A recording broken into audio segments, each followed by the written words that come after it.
Assalamualaikum teman-teman. Jumpa lagi di channel Vicky Krisnanto. Hari ini saya akan melanjutkan video ke part 2 dari Monumen Pancasila Sakti. Di part sebelumnya kita membahas area outdoor yang berada di sisi sebelah kiri kalau kita masuk ke gerbang utama monumen ini. Nah, sekarang kita akan menyusuri daerah indoornya saja teman-teman. Sebelum video kita lanjut, jangan lupa ya like, comment, dan subscribe biar kami makin semangat menayangkan video-video menarik lainnya. Dan juga ikuti terus ya video-video kami yang terbaru tayang setiap hari Kamis. Teman-teman, sekarang kita berada di posisi salah satu koleksi mobil para jenderal yang lokasinya berada di daerah depan gerbang outdoor. GM Oldsmobile 98. Mobil ini merupakan hadiah yang diberikan kepada Letjen TNI Ahmad Yani ketika menjabat menjadi Menpangat. Mobil ini teregistrasi dengan plat AD1 tahun 1965.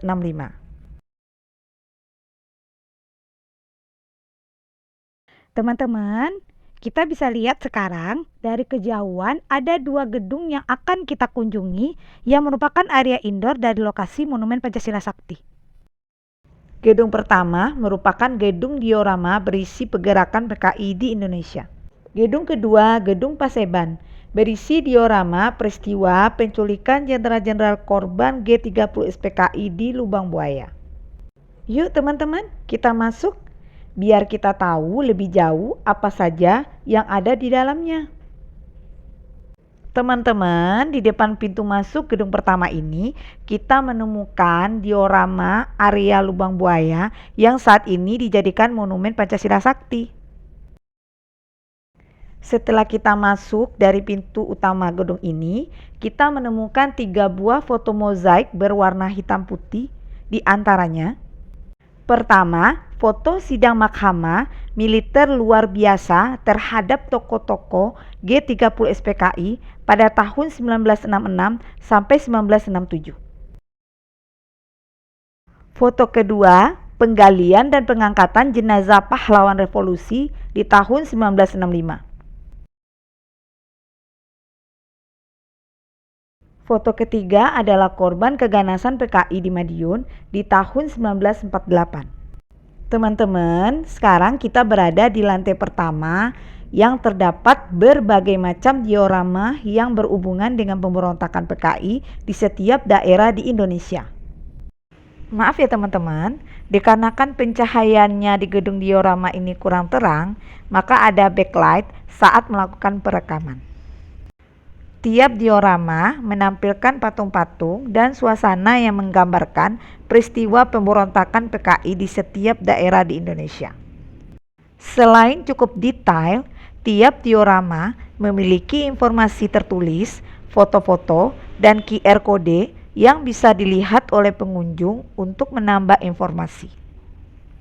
Di antara peristiwa yang diceritakan di diorama ini yaitu mulai dari peristiwa revolusi sosial di Langkat, pengacauan di Surakarta, pembunuhan massal di Tirtomoyo, dan pembunuhan penduduk sipil, polisi, dan alim ulama di Jawa Timur dan Jawa Tengah. Teman-teman, kami akan berbagi sedikit cerita tentang sejarah PKI. Partai Komunis Indonesia atau yang disingkat dengan PKI adalah partai yang dibentuk pada tanggal 23 Mei tahun 1914. PKI sempat menjadi salah satu partai terbesar di Indonesia sebelum akhirnya dibubarkan pada tahun 1965. Pada tahun 1948 yang ditandai dengan adanya pemberontakan PKI di Madiun didahului gerakan revolusioner yang disebut formal fase non-parlementer, yaitu pengembalian kekuasaan dari pemerintahan yang sah. Peristiwa itu terjadi pada tanggal 19 September 1948, yang dipimpin oleh Amir Syarifuddin dan Musso. Teman-teman, ini adalah salah satu diorama tentang sejarah penangkapan tokoh PKI, yaitu Amir Syarifuddin dan rekan-rekannya.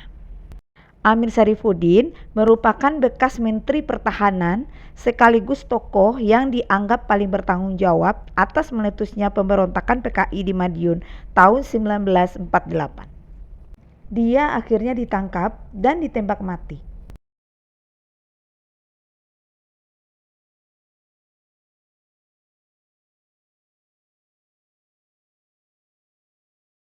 Nah, teman-teman, sekarang kita sudah berada di lantai 2. Di lantai 2 ini terdapat diorama-diorama penting lainnya.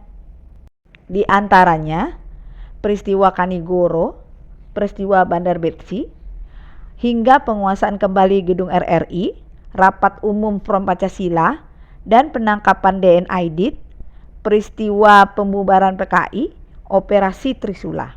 Tidak hanya diorama saja, kita juga bisa menemukan beberapa benda peninggalan asli dari peristiwa zaman PKI. Benda tersebut ialah beberapa pakaian dan senjata rampasan perang PKI, serta perangko-perangko yang dicetak seri Presiden Soekarno tahun 1964.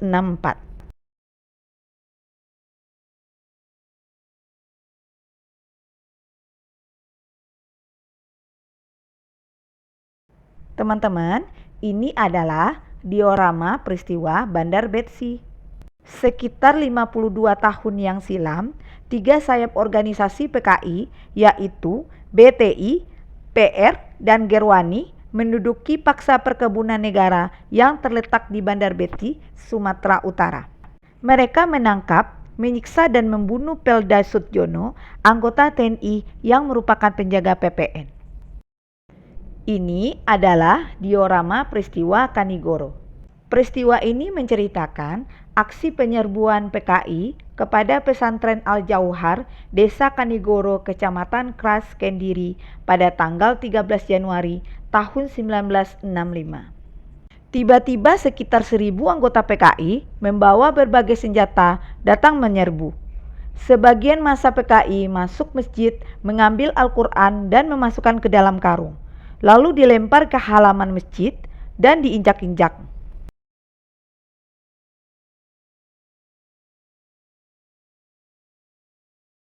Teman-teman, ini adalah diorama peristiwa yang menceritakan pengambilan kembali gedung RRI Pusat. Setelah peristiwa G30 SPKI berlangsung, untuk memerintahkan sejumlah pasukan bernama Divisi Ampera untuk menguasai Radio Republik Indonesia atau RRI.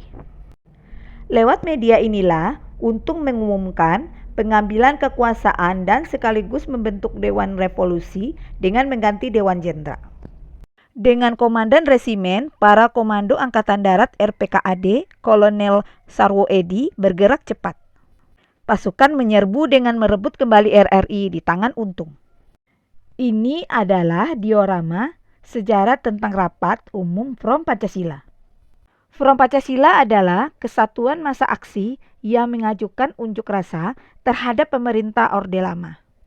Kesatuan aksi ini terdiri berbagai organisasi dalam elemen masyarakat, seperti Kesatuan Aksi Mahasiswa Indonesia, Kesatuan Aksi Pemuda Pelajar Indonesia, dan Kesatuan Sarjana Indonesia. Berbagai organisasi ini bergabung dalam satu wadah, yakni Front Pancasila, yang kemudian dikenal dengan sebutan Angkatan 66. Nah teman-teman, ini adalah diorama menceritakan penangkapan DN Aidit. DN Aidit ini adalah salah satu tokoh PKI yang juga terlibat dalam peristiwa G30 SPKI. DN Aidit ditangkap di sebuah kampung yang terletak tidak jauh dari stasiun balapan Solo. Tepatnya di Desa Sambing, Mangkubumen, Banjarsari. Momen penangkapan DN Aidit terjadi pada Senin dini hari, tanggal 22 November 1965. Pasukan tentara yang dibawa Komando Kolonel Yasir Hadibroto melalui informasi Komandan Brigadir Infanteri bahwa DN Aidit bersembunyi di Sambing. Teman-teman, ini adalah diorama situasi sidang Mahkamah Militer luar biasa. Pada tanggal 19 Februari 1966, Mahkamah Luar Biasa atas prakarsa Mayor Jenderal Soeharto yang digelar di lantai 2 Gedung Badan Perencanaan Pembangunan Nasional, Jalan Diponegoro, Jakarta Pusat. Tujuannya mengadili siapapun orang yang terlibat dalam Partai Komunis dan patut diduga terlibat dalam G30 SPKI tahun 1965. Diorama berikutnya adalah situasi di mana rakyat menyambut pembubaran PKI tanggal 12 Maret 1966. Diorama berikutnya yang menceritakan peristiwa Operasi Trisula. Sejak terjadinya G30 SPKI, peristiwa itu berujung penumpasan PKI di berbagai daerah di Indonesia, termasuk Blitar Selatan. Operasi Trisula merupakan operasi yang dilakukan TNI pada tahun 1968. Tujuannya menghancurkan sisa-sisa kekuatan Partai Komunis Indonesia yang disebut sebagai dalang G30 SPKI. Target operasinya yakni anggota PKI yang tersembunyi Blitar Selatan, Malang Selatan, dan Tulung Agung. Pada ujung akhir, terdapat tulisan dan mozaik foto pengangkatan 7 jenazah pahlawan revolusi, pemakaman 7 para jenderal dan 1 perwira Angkatan Darat yang dimakamkan di Taman Makam Pahlawan Kalibata. Kita sekarang berada di gedung kedua, Gedung Paseban. Gedung Paseban merupakan museum yang dibangun untuk mengenang peristiwa G30 SPKI. Di dalam gedung ini terdapat diorama, foto dokumentasi, serta berbagai ruangan yang berkaitan dengan peristiwa G30 SPKI tahun 1965. Di antaranya, rapat-rapat persiapan G30 SPKI, latihan sukarelawan PKI di Lubang Buaya dari 5 Juli sampai 30 September 1965. Diorama peristiwa jenazah para perwira Angkatan Darat yang dimasukkan ke dalam sumur maut. Diorama peristiwa pengamanan Lanut Halim Perdana Kusuma 2 Oktober 1965. Diorama peristiwa pengangkatan jenazah para pahlawan revolusi 4 Oktober 1965. Diorama peristiwa situasi saat pemberangkatan jenazah para jenderal dan perwira TNI Angkatan Darat menuju Taman Makam Pahlawan Kalibata. Teman-teman, ini merupakan cuplikan pidato Jenderal A.H. Nasution pada upacara pemberangkatan jenazah 7 pahlawan revolusi. Teman-teman, ini ada beberapa diorama para jenderal yang diculik di rumahnya. Di antaranya, Jenderal Nasution. Diorama berikut ini menggambarkan kondisi Jenderal A.H. Nasution saat akan menyelamatkan diri ketika rumahnya dikepung oleh pasukan Cakrabirawa. Diorama selanjutnya menggambarkan situasi penculikan Mayor Jenderal H.M.T. Haryono yang mengakibatkan beliau tewas ditembak di rumahnya.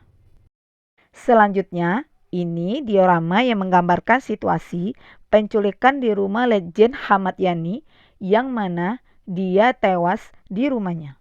Nah, itu teman-teman di antara beberapa diorama tentang para jenderal yang diculik di rumahnya. Ada lagi beberapa yang tidak kami sebutkan di video ini.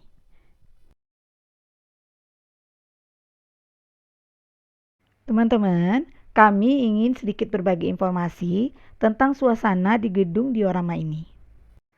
Suasana di gedung diorama ini pencahayaannya kurang teman-teman, tapi AC-nya terasa dingin sehingga dalam ruangan terasa sejuk. Di dalam gedung ini juga terdapat mini shop yang menyajikan minuman ringan dan snack bagi teman-teman yang kemari dan lupa membawa bekal bisa membeli di sini.